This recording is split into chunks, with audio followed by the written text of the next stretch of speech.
Večina prebivalcev Južnega Sudana se preživlja s kmetijstvom, a ker v državi že 4. leto divja državljanska vojna, to pomeni, da se spopadajo prebivalci znotraj države, je okoli 2 milijona ljudi moralo zapustiti domove.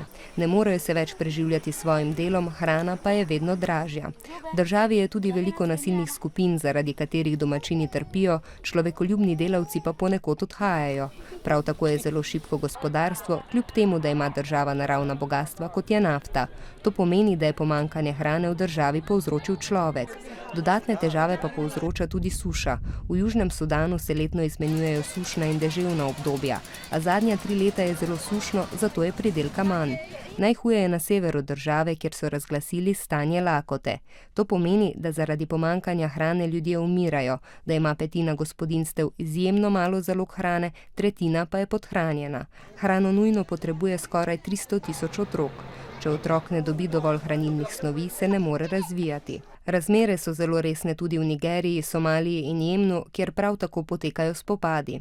V vseh 4 državah skupaj je ogroženih 1,4 milijona otrok. Človekoljubne organizacije in politike tako že pozivajo, da je treba ljudem pomagati, saj v letu 2017, ko je na zemlji dovolj hrane za vse, nihče ne bi smel biti lačen.